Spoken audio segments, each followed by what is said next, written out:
The committee will come to order without objection. The chair is authorized to declare recess of the committee at any time, and all members will have 5 legislative days within which to submit extraneous materials to the chair for inclusion in the record. The hearing is entitled Empowering a Pro-Growth Economy by Cutting Taxes and Regulatory Red Tape. I now recognize myself for 2.5 minutes to give an opening statement. Tomorrow marks the 6-month anniversary of the Tax Cut and Jobs Act.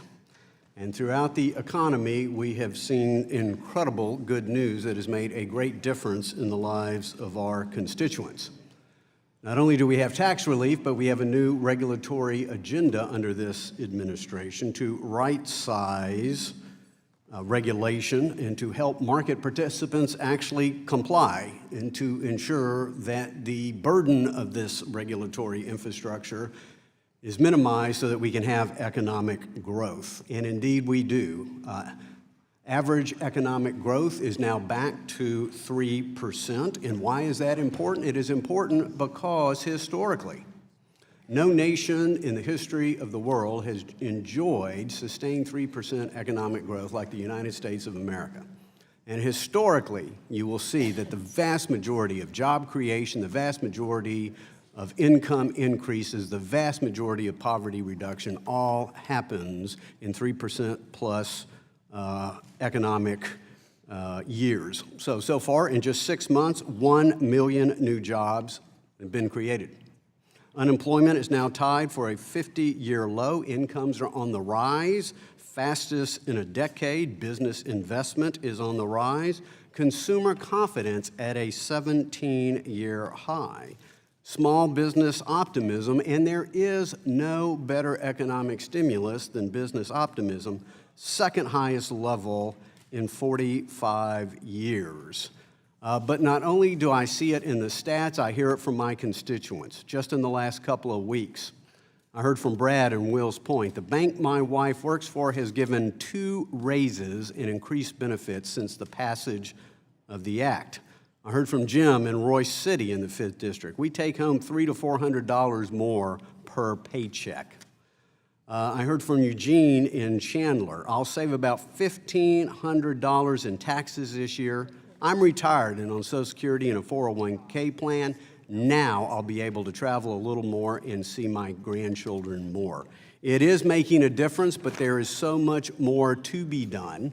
There are some looming clouds on the horizon, including the fact that we are in a 2-decade decline in companies going public.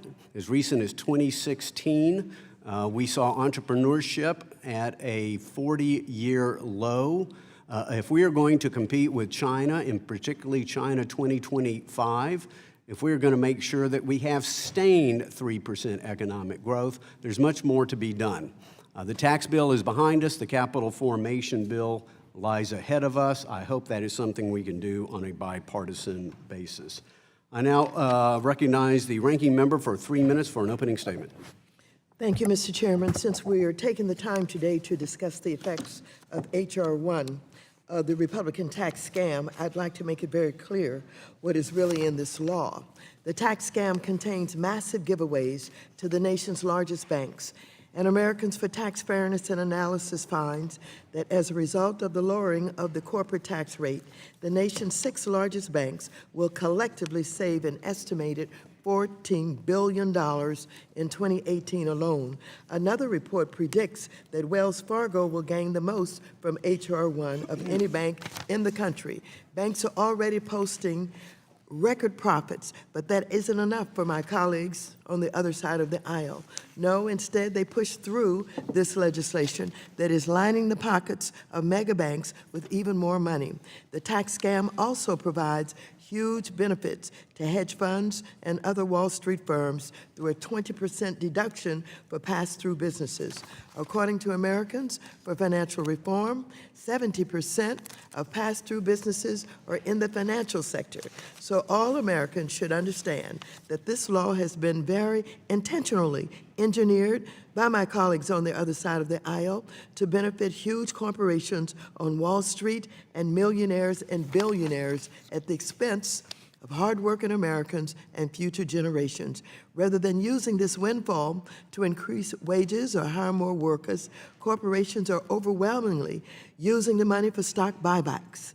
According to Americans for Tax Fairness, corporations have announced over $457 billion in planned stock buybacks since the GOP passed this tax scam. Let's also be clear that this giveaway to wealthy individuals, Wall Street banks, and big corporations explodes deficits by trillions, leaving future generations to foot the bill. And despite claims by my colleagues across the aisle, there is not one credible analysis out there that finds that the tax scam pays for itself. So while my colleagues on the other side of the aisle are sure to sing the praises of this tax scam, the facts are not on their side. And with that, I yield back the balance of my time. Gentlelady yields back. Chair now recognizes the gentleman from Michigan, Mr. Huizinga, chairman of our Capital Markets Subcommittee, for a minute and 15 seconds. Thank you, Mr. Chairman. It's been nearly 6 months, as you had said, since this overhaul, but since December, we've seen job creators of all sizes around the country, including West Michigan, respond positively, despite what the ranking member might be saying. Let me tell you a few examples from West Michigan. The Tyson's plant, just outside my hometown in Zeeland, Michigan, gave nearly 900 hourly employees at the facility a $1,000 bonus as a direct result of this tax reform legislation signed by President Trump.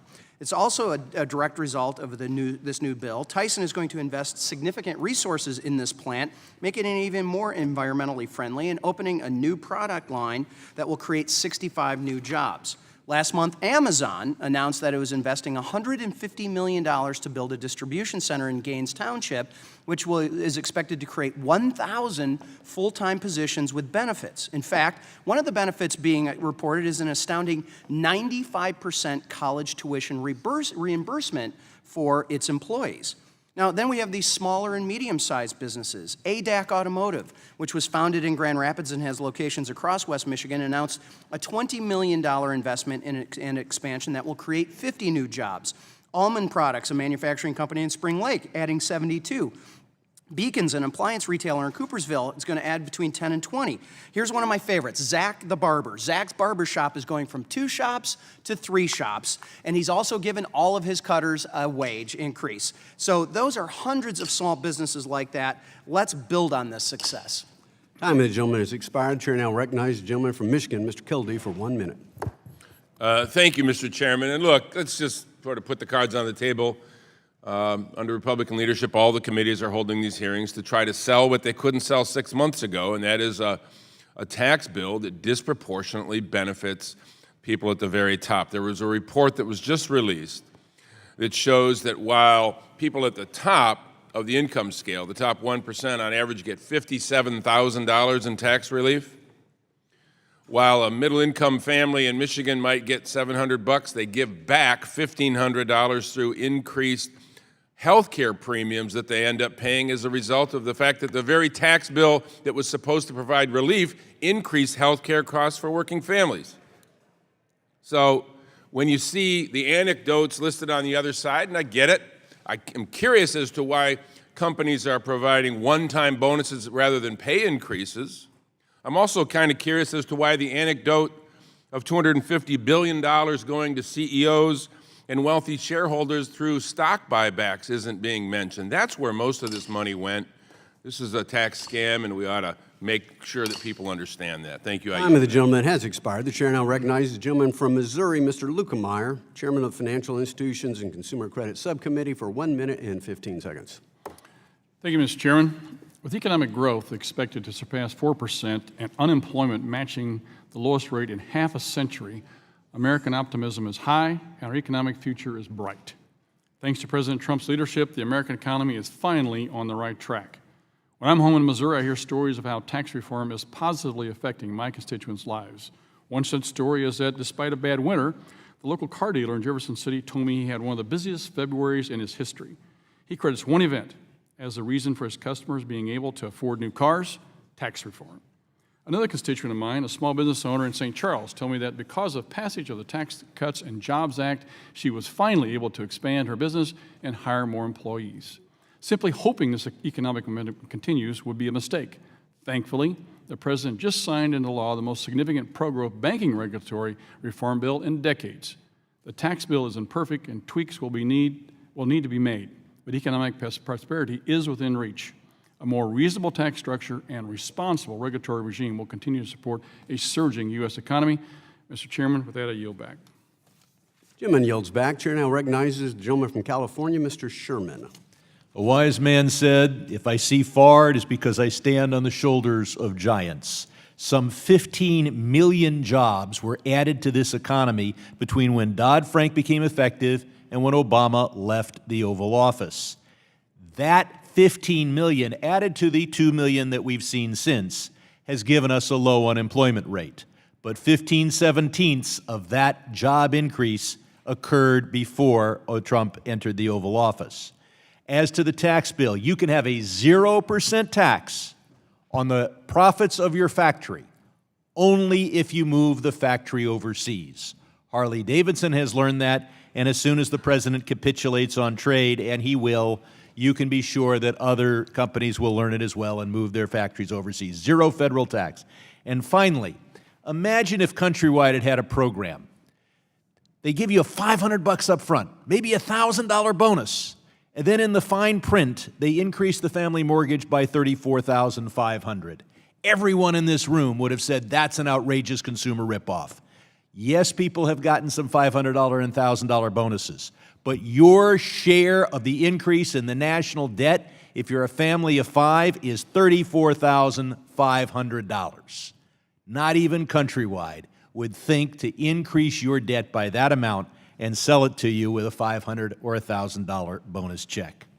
I'm pleased to see that our committee has done all its work and can now critique the work of the Ways and Means Committee, and I look forward to a discussion of this. Time of the gentleman has expired. Today we welcome the testimony of 5 witnesses that I will introduce. Karen Kerrigan, I believe, has testified before. She's the president and CEO of the Small Business and Entrepreneurship Council. In addition, she chairs the Small Business Roundtable and is a member of the National Women's Business Council and the U.S. Treasury's Taxpayer Advisory Council. She received her bachelor's degree in political science from SUNY Cortland. Next, Lori Miles Olin, the president and CEO of Miles Fiberglass and Composites, testifying on behalf of the National Association of Manufacturers. She previously was the president of the Pacific Northwest chapter of the Society of the Plastics Industry and the North Clackamas County Chamber of Commerce. She received a double major in marketing and psychology from Portland State University. Next, we have Ford Sasser, the president and CEO of Rio Bank, and is testifying on behalf of the Texas Bankers Association. In addition, he serves on the board of directors for the Texas Bankers Association and was previously on the board of directors for the State Bar of Texas. And if you will allow a chairman's privilege, he's a fighting Texas Aggie class of 76. Gig 'em. I so rarely have people from my alma mater in front of me, so I thought I would take that privilege. Damon Silvers, who has also testified before us before, Policy Director and Special Counsel for AFL-CIO.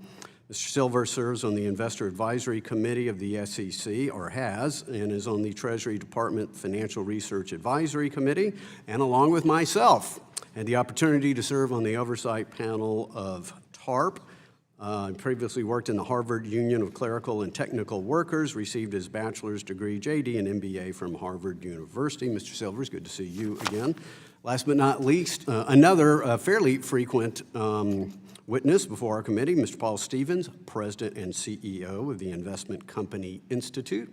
Previously, Mr. Stevens was a partner in Deckard in the Financial Services Group and was the general counsel of ICI. He received his bachelor's degree from Yale and his JD from the University of Virginia. Each of you will be recognized for 5 minutes to give an oral presentation of your testimony. For those of you who have not testified, please turn on your microphone before testifying. And pull the microphone fairly close to you. And in addition, there is a lighting system. So green means go, yellow means you have a minute, red means please wrap it up. Without objection, Each one of your written statements will be made part of the record. So, Ms. Kerrigan, you are now recognized for your testimony. Thank you all for appearing. Thank you, Mr. Chairman. Ranking Member Waters and members of the committee, it's an honor to be here this morning to discuss how tax relief is helping the economy and small businesses, as well as to discuss additional reforms that would enable entrepreneurs and their firms to take full advantage of opportunities in this growing economy. This committee and its members have been very helpful in advancing important legislation to improve capital access and capital formation.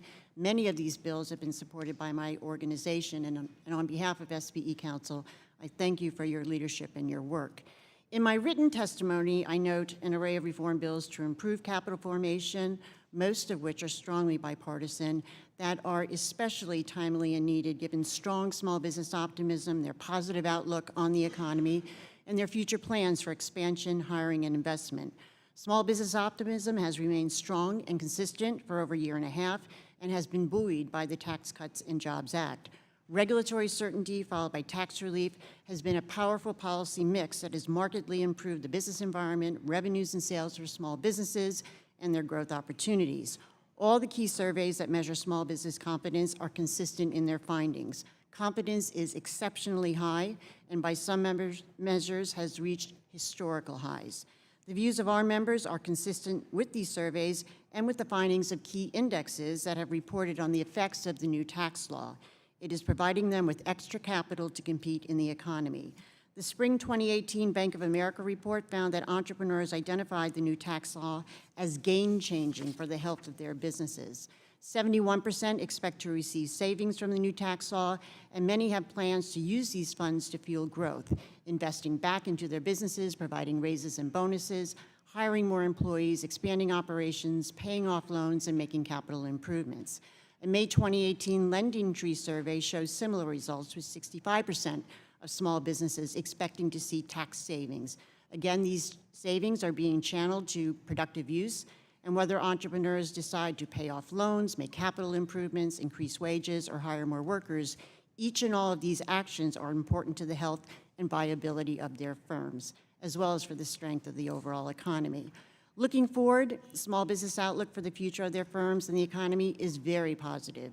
The BOA reports find that 60% say their revenues will increase for 2018, and the same percentage plan to grow their businesses over the next 5 years.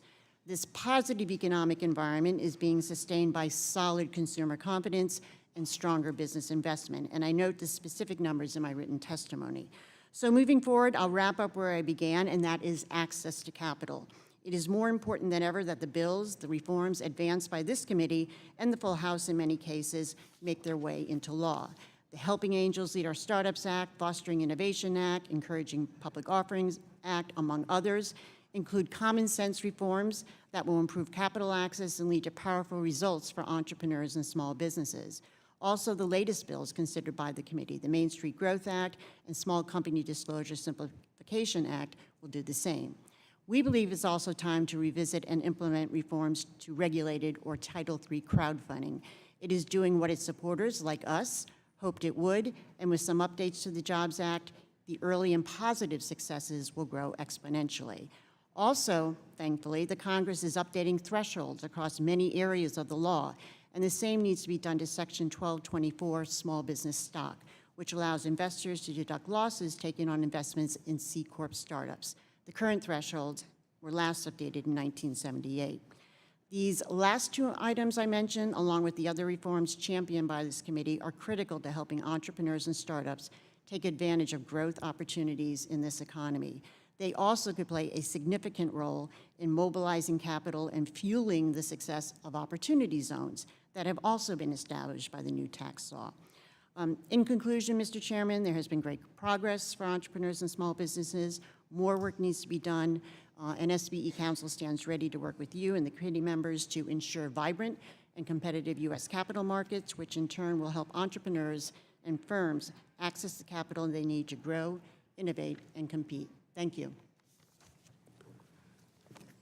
Well, you gave 30 seconds back. We appreciate it. Ms. Miles Olin, you are now recognized for your testimony. Good morning, Chairman Harsling, Ranking Member Waters, and distinguished members of the committee. My name is Lori Miles Oland, and I'm president of a small family-run manufacturing company based in Oregon City, Oregon, Miles Fiberglass and Composites. We principally make products for the wind turbines, RVs, railroads, utilities, and the military. I am also a member of the National Association of Manufacturers, NAM, the nation's largest industrial trade association, and a unified voice for more than 12 million men, women who make things in America. 6 months ago, Congress passed tax reform legislation that continues to give a significant lift to the American economy, manufacturing in particular. Consider the brand new NAM Manufacturers Economic Outlook Survey released just this morning. This quarter's optimism reading of 95.1% is the highest ever. It's the latest in a series of record-breaking optimism readings, thanks in large part to the tax reform. So the economy is on a roll, and here's what you're probably thinking. What does this mean for my constituents? Here's what the NAM found when it recently polled members on the impact of tax reform. 86% said they plan to increase investments, 77% said they plan to increase hiring, 72% said they plan to increase the wages or benefits. This data is reflective on a palm card that is being delivered to your offices. I also have copies with me that I would be happy to share. It contains some more numbers too, like 115,000, the number of manufacturing jobs created since the tax code came into effect on January 1st. It's about double the 63,000 created over the same time last year. It's a vast improvement over the 24,000 lost in 2016. At my company, we've seen a dramatic increase in demand since the passage of the tax reform. Last year, we had sales of $6.8 million. This year, we are on a path to produce $12 million in sales. This demand-driven growth is resulting in tangible benefits for our employees, community, and company. First, we are increasing our hiring. We plan to create 35 new jobs by the end of the year, which represents a huge 70% increase in our 50-person workforce. Second, we are raising wages and increasing benefits for our employees. We are already increasing our starting wage by 9%.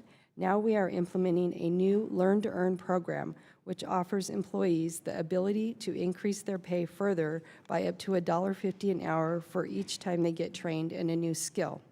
We are also reinstituting a bonus program, offering each employee a share in the company's profits on a quarterly basis and planning to absorb the costs of rising health care premiums as a company rather than passing them on to our employees. Finally, we have also started providing a gas stipend to make commuting to work more affordable. Third, we are investing in our company. We are working hard to upgrade our facilities. We have plans underway, for instance, to consolidate our current 2 locations into a single, more modern building. Not only will this improve our efficiency, but it will also help logistically to have all our employees communicating and collaborating under one roof. We are also planning to purchase a state-of-the-art ventilating system that will be better for the environment. We also have plans to purchase our first CNC machine. Fourth, we are helping our community. We currently offer 4 scholarships at our local community college, but we would like to do more.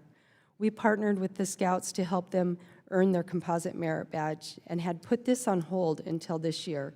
In the fall, 50 Scouts will come to our facility and build fiberglass skimmer boats. Manufacturers called for the passage of tax reform for many years. Now it has finally happened. As the owner of a Main Street business, I see the benefits of tax reform firsthand. We are just one small family-owned manufacturer, but we expect the entire sector to deliver on the tax reform promise. The good news is our fellow manufacturers feel the same way. The NAM recently launched a national campaign called Keeping Our Promise that is helping tell the stories of how manufacturers are already helping to improve the lives and livelihoods. The campaign has featured stories from many companies already, including ours, and the plan is to continue doing so on a regular basis moving forward. Thank you for inviting me to testify before you today. I'm happy to answer any questions. Chair, we now recognize you, Mr. Sasser, for your testimony. Thank you, Chairman Hensarling and Ranking Member Waters. My name is Ford Sasser. I'm the president and CEO of Rio Bank in McAllen, Texas. Rio Bank is a community bank in deep South Texas along the Texas and Mexico border. Our market is about 90 to 95% Hispanic. Our bank has approximately $350 million in total assets with 8 locations in Hidalgo and Cameron counties, and we employ approximately 110 people. The staff of our bank is 89% minority, with 72% being female. The FDIC has labeled our bank as a minority bank because of the makeup of both our shareholders and our board of directors of the company. I'm here today representing the Texas Bankers Association. The TBA is the nation's oldest and largest state banking trade association, and we're proud to represent 433 member banks. TBA's membership is composed of commercial banks and savings and loan associations. Approximately half of our members are state chartered organizations, and the other half have national charters. Texas is blessed to have a strong banking environment, and Texas bankers take great pride in the fact that our banks weathered the financial crisis of 2008, 9, and 10 as well as they did. Today, I look forward to discussing with you how the 2017 Tax Cut and Jobs Act affected Rio Bank, my industry, and my customers. As you're aware, my industry has seen an onslaught of new and amended regulations placed on it over the last 10 years as a result of the failures of others. This has not only caused a burden on my bank, but on my customers. While recently we're seeing steps taken to reduce the regulatory burden on my bank and on my customers, nothing has more positively impacted the bank or its customers than the 2017 Tax Cut and Jobs Act. At Rio Bank, we've recently announced the signing of a definitive merger agreement with another bank in our market. This merger will grow our company from a bank with $350 million in assets to $550 million in total assets. Additionally, we are 1 month into a 19-month construction project for a new corporate headquarters that will contain 125,000 square feet in a 6-story building. This acquisition and decision to build a new building are a result of the positive direction we see the economy moving. We're very bullish on the economy, both in the Rio Grande Valley and across the state of Texas, and our capital investment is a reflection on that commitment. In January of this year, our bank joined other banks and companies across the nation and paid bonuses to our employees. We paid each of our employees a $1,000 bonus regardless of how long they've been working with the bank. A teller that had just joined the bank only 1 week earlier was both surprised and excited to be receiving this bonus check. It will be remembered as one of the happiest days in our bank. I had an employee tell me with tears in her eyes how good the timing was to get this check. As a community bank, we're the lifeblood of small businesses. Lending to these small businesses is what allows them to expand their book of business. Adding new customers, property, plant, and equipment, and hiring more employees are all what is necessary to facilitate that expansion. That's when they look to their community bank for loans. We have to determine a business's capacity to repay debt when qualifying those businesses for loans. Having a lower tax rate for these businesses provides more money to service debt and thereby qualifying more small businesses to get the much-needed credit that they use to grow their companies. The 2017 Tax Cut and Jobs Act has been a great stimulus to the economy. I thank you for inviting me to this hearing, and I look forward to answering any questions that you may have. Ms. Silvers, you're now recognized for your testimony. Thank you, and good morning, Chairman Hensling and Ranking Member Waters and members of the committee. I'm Damon Silvers. I'm the Policy Director and Special Counsel of the AFL-CIO. On behalf of America's Working Families, we appreciate the opportunity to testify on the Republican tax bill this morning. What are the fundamental characteristics of the Republican tax law? The Republican tax law is regressive. It gives more money to wealthier Americans than to middle and lower income Americans, both in total and on a percentage of income basis. And the Republican tax law is anti-labor. It shifts the tax burden from capital to labor and rapidly accelerates the multi-decade trend shifting the federal tax burden from corporations to households and families. This shift in the tax burden from capital to labor is likely, by the way, to make worse the already cavernous racial wealth and income gap. The Republican tax law borrows money to redistribute upward, money that America should be investing in our future through infrastructure and education. And finally, and perhaps most shockingly, the Republican tax bill is a job killer. It results in a tax system that charges lower taxes on corporate profits earned offshore than on corporate profits earned by creating jobs here in the United States. It's an intentional giveaway of your and my tax dollars to people who choose to kill U.S. jobs. So what are the economic consequences of the Republican tax bill for working people? First, America's big companies are not reinvesting the money they are saving in taxes. They are paying that money out in the form of stock buybacks and dividends. S&P Dow Jones now estimates by the end of 2018, just 1 year, U.S. public companies will pay out over $1 trillion in stock buybacks.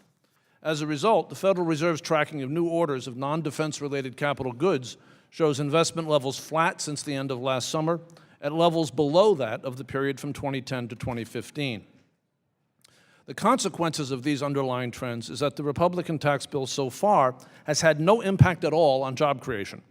Job creation in the U.S. economy continues its slow decline from peak levels late in the Obama administration. But the most telling failure so far is in wages. Wages have been flat in real terms in aggregate across the economy since the passage of the Republican tax bill. My fellow witnesses have described bonuses. The fact that bonuses have been the primary way in which the small minority of employers that have passed anything on is why wages are not rising. And if you break out wages by segments of the labor market, you see that in the last year, average hourly wages for 4 out of 5 workers in the private sector have gone down in real terms. And that is only it is only the high performance of the top of the labor market that is holding the aggregate wage numbers even. So one way of sort of capturing what is really going on here is looking at what happened at Walmart, America's largest private employer. Walmart disclosed it expected to receive a $2.2 billion tax cut for 2018. At year-end 2017, Walmart paid a one-time bonus of $400 million to its employees. It financed this bonus by laying off simultaneously 10,000 employees. Walmart also announced it was going to raise starting pay for its lowest paid workers, which it said would cost $300 million a year. How does that add up over 10 years? What's the real numbers? $22 billion plus in tax breaks for Walmart, half of which are going to go to the richest family in the world, a group of people who could fit behind me in this room. Cost savings from the layoffs of as much as $5 billion a year, half of which will go to those same handful of individuals. A one-time bonus for new hires that many economists say Walmart likely intended to give anyway in the context of a tightening labor market. Punchline, 85% of the tax breaks go to stockholders. The super rich get the majority of that money. Now let me turn to financial regulation. Like other large corporations, America's largest banks have benefited handsomely from the Republican tax law. The biggest 6 banks that control more than 70% of the nation's bank holding company assets are projected to receive $14 billion in tax breaks in 2018 alone. This is not surprising because key features of the Republican tax law are designed to benefit the largest banks in ways that community banks cannot benefit. Because, for example, community banks cannot take advantage of the zero tax rate for offshore operations. Consequently, it seems likely that the Republican tax bill will add to the levels of concentration in America's banking system. In the wake of these actions, Congress should move in an entirely different direction with a modern-day Glass-Steagall that disconnects finance from speculation and facilitates lending to America's businesses. In conclusion, we believe that Congress should amend this act by passing the No Tax Breaks for Outsourcing Act sponsored by Congressman Doggett, and by ending the preference for capital gains over actually earned income. Thank you very much, Mr. Chairman. Ms. Stevens, you're now recognized for your testimony. Thank you, Chairman Hensarling. Ranking Member Waters and members of the committee for this opportunity to testify. ICI has a long history of supporting well-conceived regulation. We believe it is a critical ingredient in preserving the confidence that 100 million U.S. shareholders place in ICI's members to manage almost $22 trillion in their assets. I'll focus on three areas that the Institute believes are critical to striking the right balance between protecting investors and markets on the one hand, while preserving efficiency, promoting capital formation, and spurring economic growth on the other. First and foremost, we must avoid regulation that is unnecessary or inappropriate or based on faulty analysis. Two recent examples illustrate how harmful this type of regulation can be. The first involves the Financial Stability Oversight Council, or FSOC, and its authority to designate non-bank financial companies as systemically important financial institutions, or SIFIs. The second relates to the Department of Labor fiduciary rulemaking. We commend the committee for its leadership, helping H.R. 4061, the FSOC Improvement Act, pass the House with strong bipartisan support. We have repeatedly cautioned that FSOC could seek to exercise this SIFI designation authority in a manner far broader than Congress intended. It's vitally important in our view that Congress act now to reform SIFI designation authority and in doing so, enhance its ability to mitigate systemic risk. The DOL fiduciary rulemaking also provides a cautionary tale of how not to make sound regulation. Now, ICI strongly supports the principle that financial intermediaries should act in the best interests of their clients when they offer personalized investment advice. Throughout the DOL rulemaking process, however, it was clear that the rule was premised on deeply flawed regulatory impact analysis that ignored key facts on the retirement advice marketplace. The final rule was so misguided that the mere prospect of its application caused disruption that left hundreds of thousands of retirement savers without investment advice. We're pleased that the SEC is now taking the lead on this important issue, coordinating with DOL. The second point I'd like to make focuses on the need to avoid overly broad or overly prescriptive regulations that can impose inefficiencies, burden competition, and ultimately retard economic growth. A good example in our industry is the SEC's liquidity risk management rule. Daily redeemability is a defining feature of mutual funds, and ICI supports requiring funds to have a formal liquidity risk management program. But the SEC goes too far by requiring that funds classify the liquidity of each and every portfolio holding and report on the liquidity at least monthly. This so-called bucketing of portfolio holdings is far too prescriptive, turning an otherwise useful rule into one that has proven to be costly and vexing to implement. ICI believes a more principles-based approach, as recommended by a recent report from the Treasury Department, could better serve funds and their shareholders. The SEC and Chairman Jay Clayton deserve commendation for their willingness to re-examine aspects of this rulemaking framework, and we hope the Commission will remain open to the possibility of future changes as well. This brings me to my third and final point. Regulation has cumulative costs over time.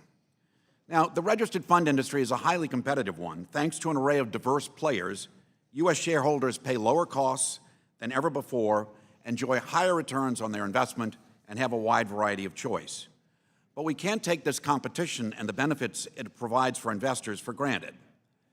The associated costs and burdens of new regulatory requirements threaten to bring our industry to a tipping point, where it is no longer economically viable for smaller or mid-sized firms to stay in or to enter the mutual fund business. Exercising close oversight and considering the cumulative costs of regulation affecting registered funds will help ensure that the industry can continue to serve the interests of fund investors and also the interests of a growing economy. I'll close by offering brief recommendations in two other areas. Over the past 2 decades, the number of public companies has dwindled from more than 7,300 to approximately 3,500. This hampers individual investors trying to build wealth and meet financial goals because most cannot participate directly in these private markets, and very few mutual funds invest in private companies. Consequently, we urge the committee to support regulatory efforts to increase the attractiveness of our public capital markets.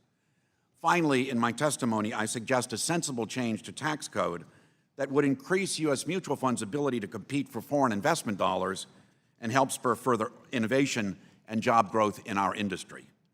Thank you for your attention. I look forward to your questions. I thank you and all the witnesses for their testimony. Chair now yields himself 5 minutes for questioning. Ms. Miles Olin, would you characterize a $500 or $1,000 bonus as a scam? No, Would you characterize a 233% 401k increase in contribution? Would you characterize that as a scam? no, sir. Would you consider a $4 increase in hourly wages? Would you characterize that as a scam? I don't believe so. I think you just testified that your company is now giving a gas stipend for employees. Yes. Is that a scam? No, I don't believe so. I wouldn't think so, and yet we hear these stories throughout the economy. Mr. Sasser, your organization, the Texas Bankers Association, which I've had a long association with, I've appreciated your testimony before. I've heard from a number of banks in your organization. One said, due to the new tax law, our bank provided each employee 50 shares of our bank stock. Heard from another one that says, our bank has seen a dramatic increase in loan demand, 10% in the first 5 months of 2018. We had another bank that said, we awarded internal bonuses. We've seen an uptick in loan demand with capital formation. We've expanded hiring throughout our bank. Heard from another one of your member banks, we're increasing our employer match in our 401k plan from $1,500 to $5,000. Heard from another one that said we fired 2 additional loan officers and paid substantial bonuses to employees. What's going on? Well, Mr. Hensling, I think that what you're seeing is the economy is improving. The tax reduction is providing more funds for, as I said in my oral statement, for banks to make more investment in their facilities and in their employees. And more important, we're starting to see our customers are able to do more because they have more. We can talk more about this later, but we're able to qualify more customers because they're able to take less of their income to pay taxes and have more available to service debt. That's how we qualify borrowers. Well, that's obviously quite important. Mr. Stevens, you've heard a number of people, for lack of a better term, actually vilify stock buybacks. Is that a particularly unhealthy economic activity in your opinion? Mr. Chairman, in the simplest terms, a stock buyback is an exchange of stock for the same value in cash. It reduces the number of outstanding shares of the company and can increase earnings per share. Any benefits of a stock buyback accrue to all of the company's shareholders, including shareholders who own the shares of the company through a mutual fund. Mutual funds, in fact, hold about 1/4 of all the outstanding stock of U.S. public companies. So a lot of this would include seniors and working families trying to make car payments and health care premiums? Half of all mutual fund owning households have annual incomes of $100,000 or less. 1/3 of them have incomes of $75,000 or less. So they participate in the benefit of these stock buybacks just as all other shareholders in the company would. Ms. Kerrigan, you have said that reforms are still needed to help small businesses leverage the growing economy. In my opening statement, I alluded to the fact that we roughly have now half the IPOs today that we had 20 years ago, yet China's IPO market seems to be quite healthy, and we know about China 2025. So again, the banking bill is behind us. The Senate has committed to act on a capital formation bill. Fortunately, there is a history of those being bipartisan, as you well know. The Jobs 1.0 Act was signed into law by President Obama, who said it was an important step in the journey to lower barriers to capital for small businesses and entrepreneurs. What else do we need to do? Why should this committee be focused on this? If you could hit your microphone, please. Here we go. Well, the good news is the committee is already focused on and has passed You noticed. so many of these measures. I mean, all of them in total will really do a lot to improve entrepreneurship, encourage capital formation and access. The bills that you recently marked up, more to come, all of these are very important for our capital markets and for the entrepreneurial ecosystem. So I list a lot of those in my written testimony, and I think the key is getting these, getting the Senate to act. And I know they're taking steps right now, and we're working as much as we can over on that side to get some of these things enacted into law. Thank you. My time has long since expired. The chair now recognizes the ranking member for 5 minutes. Thank you very much, Mr. Silvers. We are currently in an affordable housing crisis, and in particular, an affordable rental crisis. According to the National Low-Income Housing Coalition, 11 million renter households in the United States pay over 50% of their income on rent, and nearly 3/4 of those households are extremely low income. In the context of the current rental housing crisis, the Low-Income Housing Tax Credit Program is a critical resource for the production and preservation of affordable housing. Unfortunately, under the Republican tax scam, the value of these tax credits has decreased. In fact, according to one estimate, the tax scam law will reduce affordable rental housing production by nearly 235,000 homes over 10 years. This will also have ripple effects resulting in the loss of jobs and businesses and business income associated with affordable rental housing development, as well as a loss of tax income for the government due to the loss of income. Can you elaborate on the damage that this will have, not just to the rental housing market, but across the economy? Representative Waters, you raise an important issue that I think runs through both the tax bill and larger public policy right now, which is that there is interest on the part of the majority party in lifting, in moving the numbers in our tax law that benefit wealthier people according to inflation, but not doing so when it benefits working people. The low-income housing tax credits in the context of runaway inequality in our major cities is critical, both to the well-being of the folks who will then be able to afford housing for their families through increased rental development, but it's also critical to maintaining diverse cities and workforces necessary to sustain prosperity. But as you said in your question, the value of those credits is diminished dramatically over time by the Republican tax law. I have to add here that in addition to this, the obvious number in our country's public policy that doesn't seem to ever move with inflation is the minimum wage, which is profoundly connected to the issues of housing affordability. You need to have affordable rental housing. You also need to have an income that can support it. As my fellow witnesses testify, even the most generous American businesses, which I recognize I'm seated among, are not actually raising wages. They are generally simply paying one-time bonuses. 1 year from now, inflation will have eaten away these companies' employees' income. I'm so pleased you mentioned minimum wage. And as you have said, we have all of this bragging about the bonuses that have been given.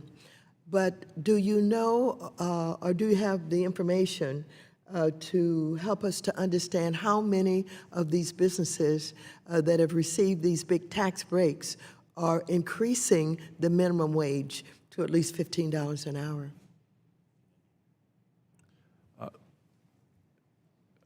Ranking Member Waters, I do not know of any large business which, in reaction to the Republican tax law, has raised their minimum wage to $15 an hour. There are some businesses that have done so.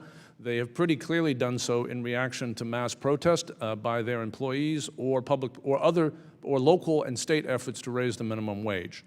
In general, those businesses that seem motivated in some respect by the tax bill have offered bonuses, one-time bonuses that will not add to the long-term prosperity of their employees.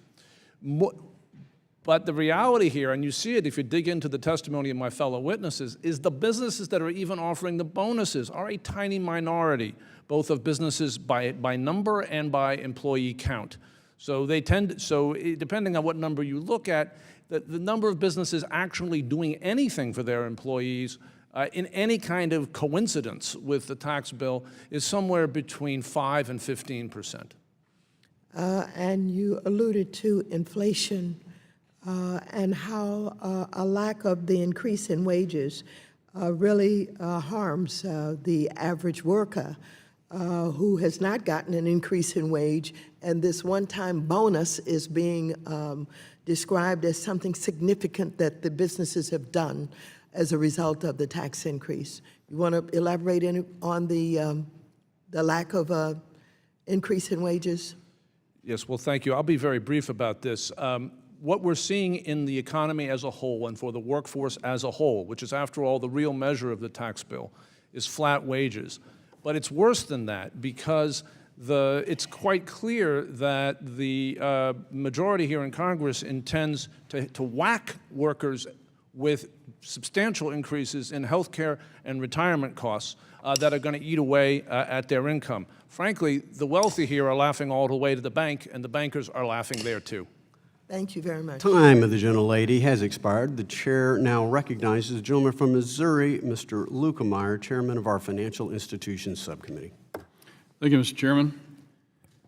After listening to Mr. Silvers, it's just amazing that our tax bill is doing anything. It must be the worst thing. It's a ball and chain around our economy, around our workers that we've ever done. And in spite of the fact that we have the lowest unemployment since 1969, job creation is going through the roof, consumer confidence going through the roof.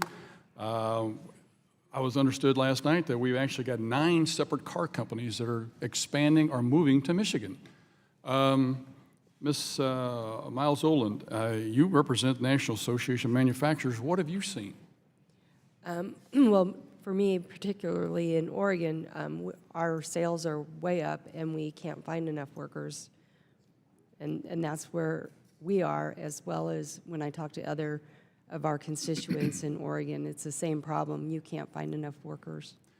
You know, prior to the tax bill, there were companies leaving this country with their headquarters. It was called inversion, to be able to take advantage of a lower tax rate in other countries.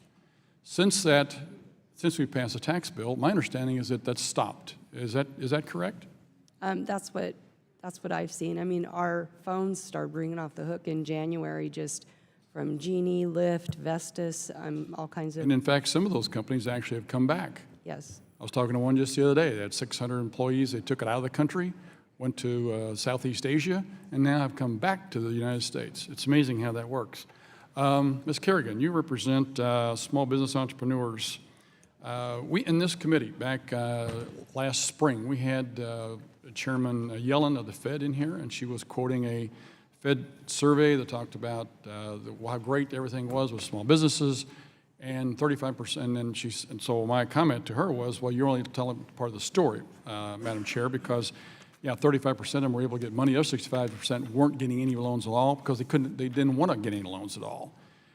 Since we've passed the Regulatory Relief Act, for what we've done, as well as all the new rules and regulations that we've taken off the books, and the tax cuts, now businesses now have money to invest, and it seems as though they're back in the game. Would that be a fair statement?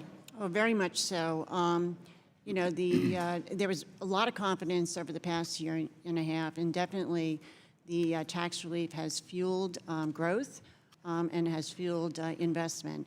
And you know, the demand is so high, and I would agree in terms of the whole worker issue that many of our members, because of demand, because they need the workers, are raising wages in order to attract workers and retain those workers as well. So the statistics that I see, and which are obviously different than Mr. Silver's, are that the actual average wage growth is there.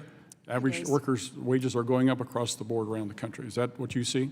I do, and I know the NFIB report, the recent one that they put out for May, found that the compensation increases have hit, are historically like a 45-year high.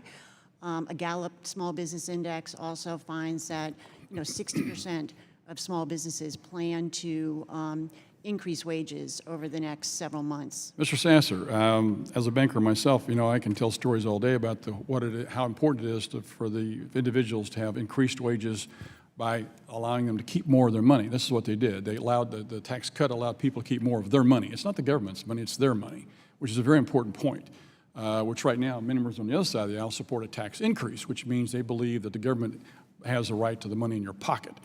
As a banker, have you seen an increase in loan demand as a result of people being able now to afford to come in and perhaps purchase things that they couldn't afford before with a bonus check and with funds that they now have extra in their pocket?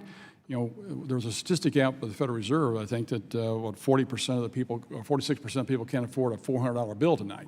What do you see in that regard, sir?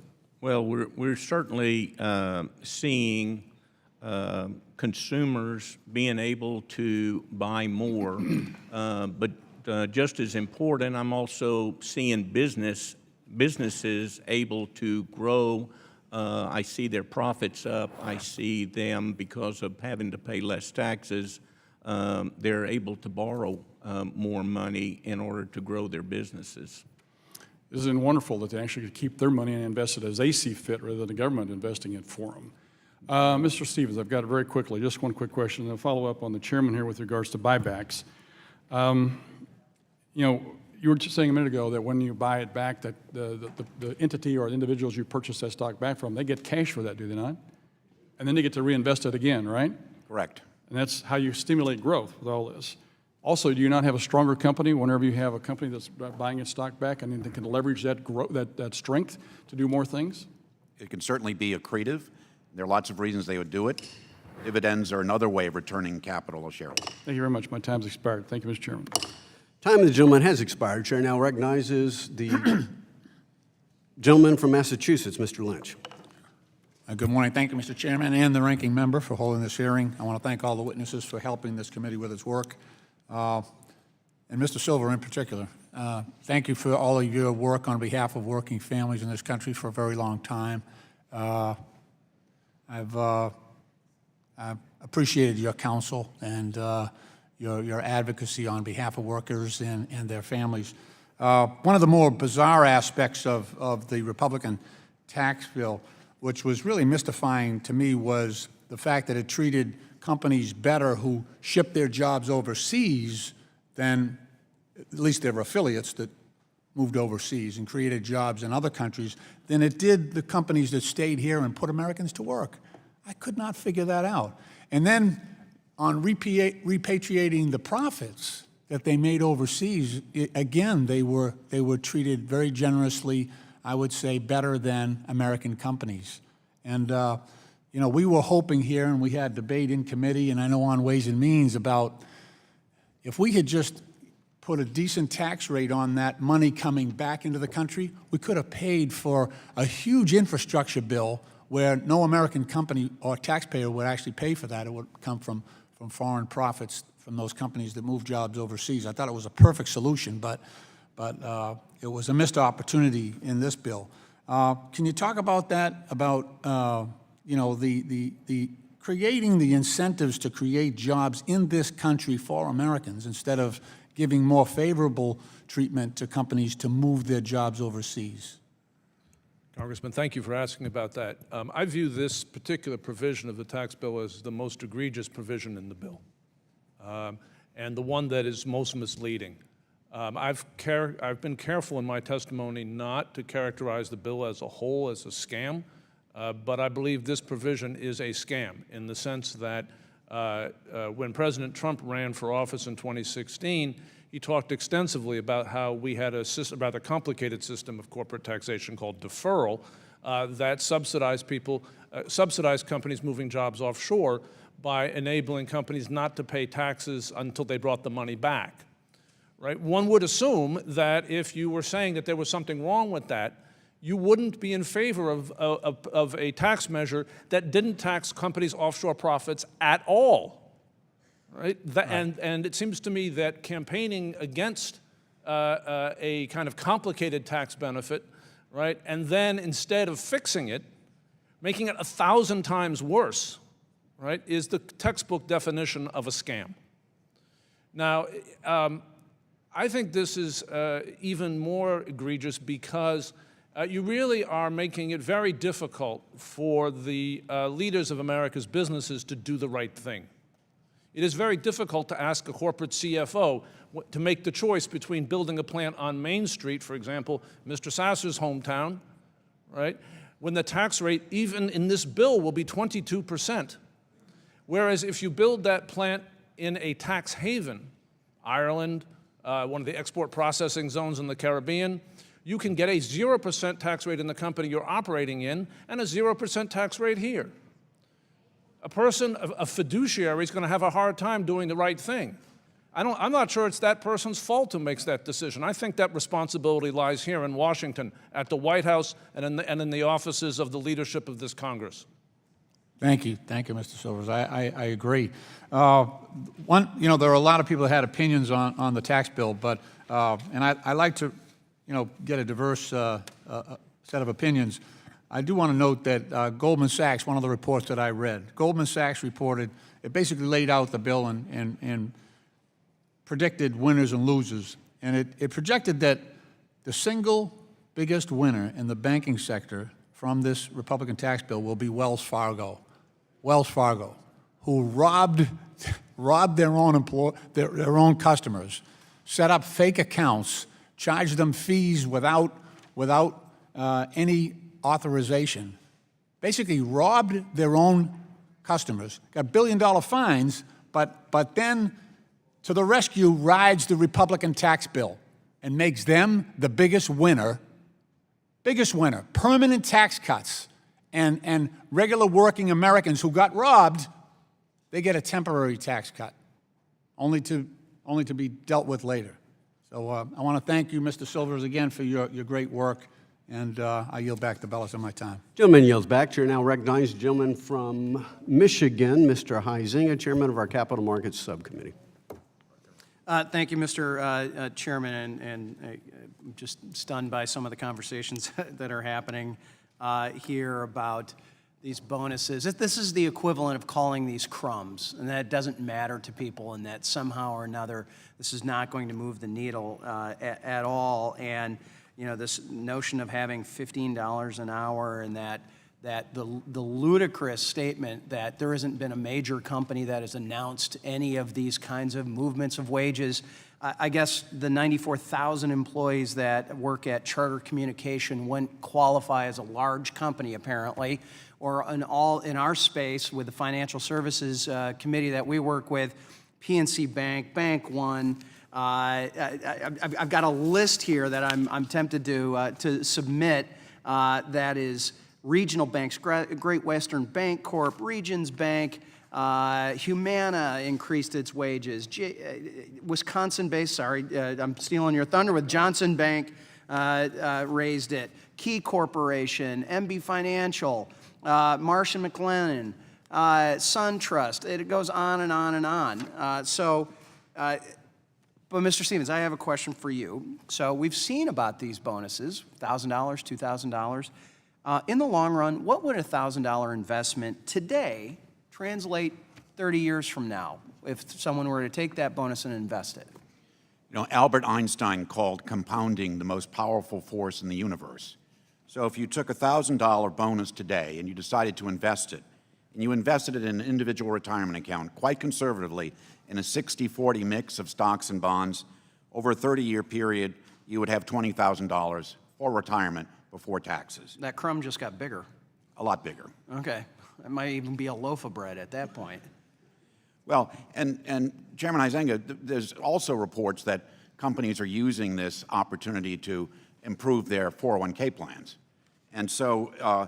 So people can take part of that wage increase that they've gotten, add it to their own retirement, and the company then matches it oftentimes, or sometimes does Or even it could more. be an increased employer match. So if you think about an employee that's earning $50,000 and there's a 1% increase in the employee match over a working life, that's going to be on the order of $100,000 additionally. Now we're for talking about a retirement. bakery. We went from crumb to loaf to now we got a bakery going here. So, Quite sizable. okay. So I think that's the point. This is all about making sure that we have an active economy. And you want to talk about minimum wage. There's nothing greater that moves wages than economic activity, rather than having a federal government mandate coming down. Oh, by the way, we've tried some of those shovel-ready stimulus package kind of programs that have gone out. I was in the state legislature in Michigan when those not so shovel-ready programs were getting jammed in, and many believe that at least a good significant portion of that was wasted taxpayer dollars. Very quickly, in the last minute and a half we have here, I want to talk a little bit about IPOs and the lack of what is happening, and sort of why these companies are turning to private capital instead of going to public. Because I think we all agree, very few Joe and Jane six-pack and Joe and Jane 401k are able to invest in these private companies. They're able to invest in these public companies. But what are some of the drawbacks? Why companies aren't doing this? Why they're not becoming Why they're public not companies? becoming public companies? Well, I think there are two major forces at work, Mr. Chairman. One is there are incredible sources of private capital that they can now tap. That's the whole private equity market. And the second is because there are downsides, regulatory burdens, and other things about becoming a public company. I really commend the SEC and Chairman Clayton for looking at how some of those might be addressed to reduce the disincentives. And I do agree with him that once a company goes through the process of becoming a public company, they're a stronger and better company for it.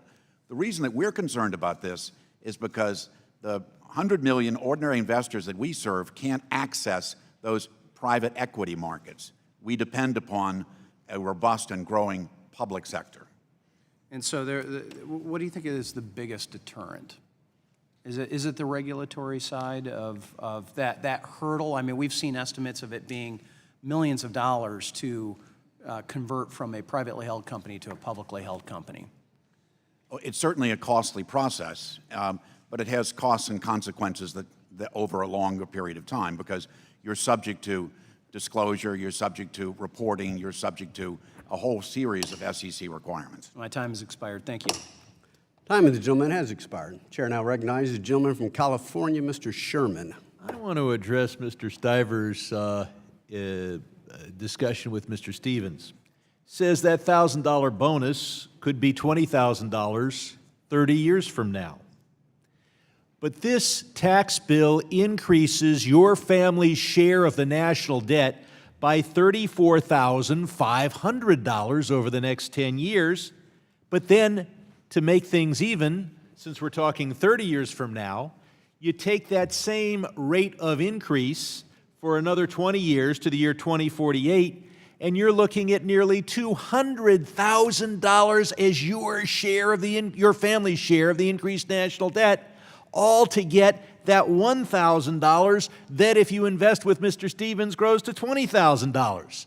So as long as countrywide executives were pikers, why didn't they come up with this? You slap a $34,000 mortgage on a family's home, you give them a $500 or $1,000 bonus, you tell them you've done something spectacular, and then you illustrate it further by saying that $1,000 bonus could grow to $20,000, while, of course, the debt on your house is growing just as quickly. Mr. Chairman, if you go and you want to see a horse race and you want it to be interesting, you may have to put a handicap on one of the horses. If you have a thoroughbred racing against an old nag, you put 300 pounds on the thoroughbred. And now we have a debate here about an old nag of a tax bill. One that'll increase the debt for every family of five by $34,500. And so what you do is you have 4 presenters on one side and 1 presenter on another. 4 times as many opening statements on one side as the other. But this tax bill is so bad, I don't think that's enough. I think you need to have 20 witnesses on one side and Mr. Silvers on the other, and even then you're not going to be able to sell this thing. We're talking a lot here about red tape. Let me just say that if there's 100 pages of regulations affecting an industry, then a few hundred companies have to read 100 pages of regulations. Every small business in this country is going to end up reading 10,000 pages of case law just on the issue of what qualifies as pass-through income eligible for this 20% exclusion. Not people in one industry, the whole economy. Not regulations designed to answer your questions, but the mutterings of judges about an individual case from which you will hope to divine what that incredibly, impossibly drafted provision will provide. Mr. Silvers, I want to go back to this international thing because we do know that the president is going to completely capitulate on this trade issue. It's just a matter of whether he does it before or after the midterm elections. And then every company in our country will know that they can have a 0% U.S. tax, perhaps a 0% total tax, just by moving their factory overseas. Under our present, there's an answer to this called worldwide unitary taxes, which is a whole different system. All the corporations in the world are united in hating this, all the multinationals. And I'll ask you, well, if a television set is designed in Japan and manufactured in Taiwan and sold in the United States, where are the profits earned under our present tax accounting system? I won't ask you that question because it's a trick question. The answer is the Cayman Islands. And until we move to a worldwide unitary system, we'll continue to see not only will the profits of that factory not be taxed in the United States, but the intellectual property created in the United States with research that's eligible for research credits and research deductions will then be parked in the Cayman Islands, and the royalties attributable to that intellectual property. Mr. Stiver, what else have we missed about this tax bill, Mr. Silvers? What have we missed? I think that the real, in addition to the incentives to kill jobs, right, which you've just talked about. Right. I think not kill them, just move them overseas. Yes, well, from the perspective of the working people of the United States, that would be kill them. I think that the most troubling thing about this bill is the way in which it drains our future. It takes money that should be used for the desperate needs of this country in infrastructure and education and hands it to the people who least need it. Time of the gentleman has expired. The chair now recognizes the gentleman from Wisconsin, Mr. Duffy, chairman of our Housing and Insurance Subcommittee. Thank you, Mr. Chairman. This is a rich, rich conversation. Republicans want to send jobs overseas. In the last year and a half, there are more jobs that are open than we have people who can fill those jobs. And our bill is sending jobs overseas? That is rich. And I think if you look at this debate, some people might sit and scratch their head and go, what is going on here? This is a simple debate between American-style capitalism, also known as free enterprise, and a collectivist socialist model that's been taken over by the Democrat Party. That's the debate we're having. So if I say, Ms. Miles, you can keep more of your money and you can invest it in your business, and you might have a little less rule and regulation, we over here think that's a good thing. You're going to probably innovate more, you're going to create more, and probably provide more jobs for the families in your community. Over here, on the other side, they'll say, oh no, we're letting you take too much of our money. Mr. Silvers believes that the profit that you make is his money. Did he ever sweat in your factory? Did he ever invest $1 of capital in your family's business? Has he? I don't believe so. Sweat it all in your factory? No, Take any risk in your factory? no. But lo and behold, guess what? He owns part of your profit. It's his. And if we let you keep a little more of your money, I'm stealing from him. I'm a thief. That's what they believe. This is amazing stuff. Tax scam? Impeach Trump? The economy is rocking. People are enthused. If you lose your job, you get on the street and you can get another one, and they'll pay you more and probably give you better benefits. 2 years ago, under Obama leadership, you lost your job, you were out of work. You were on unemployment and food stamps. Not today, because free enterprise, wherever tried, works. This model that they're advocating for, old Soviet Union, Cuba, Venezuela, it destroys economies. It guts the middle class. They're eating zoo animals in Venezuela. And you can laugh, but when women are prostituting themselves in Venezuela to put food on the table, it's no joke. You can laugh at that all you want. But that's what's happening with socialism. I got to tell you. Will the gentleman... No, I will not yield. Will you I will identify not. any elephants eaten in the United States under the Obama The administration? time belongs to the gentleman I from want to make another Wisconsin. point about the debate that's happening today. You'll have in California, you'll have unions who support, usually, different folks in this Congress that say, I'm fighting for the little guy. I'm fighting for a minimum wage. I want to fight for $15 an hour of a wage in California because I'm fighting for the little guy. But as the unions in California are fighting for a $15 minimum wage, one that Mr. Silvers works for, all the while they'll say, but if you unionize, guess what? Anyone know? You can pay our people less than $15 an hour. So it's not really about giving people a higher wage. It's about empowering a union. Otherwise, why would you say if $15 an hour is right, it should be right whether you're in a union or not in a union? In Wisconsin, one of our largest employers, which I know the gentlelady from Wisconsin knows well, they're paying no skills, out of high school, full-time work, $15 an hour.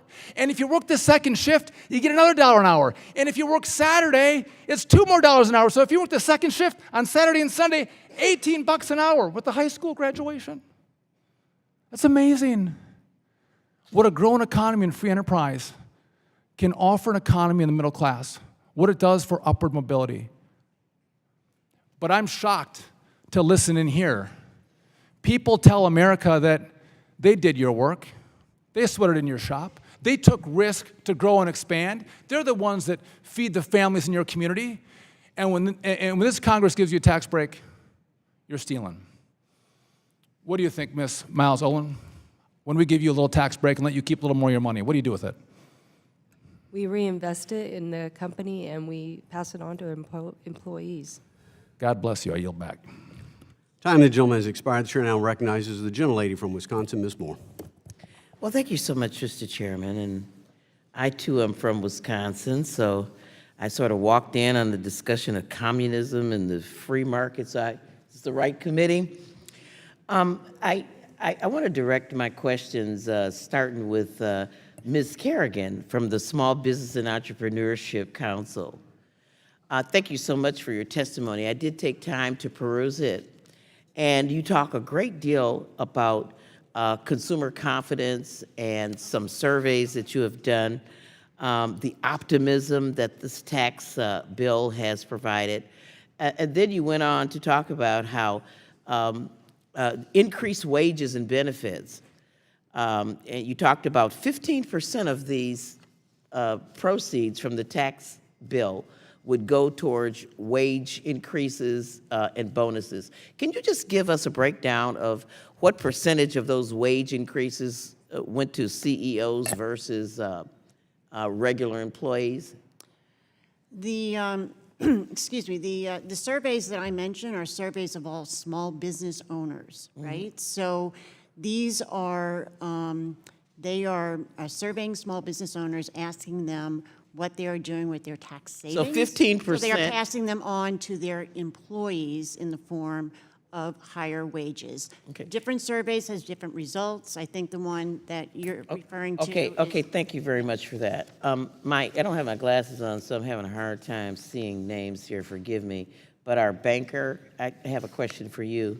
The president and CEO of a real bank, on behalf of the Texas Bankers Association. One of the things that many of my colleagues have noted is that Wells Fargo was the major beneficiary of this tax bill.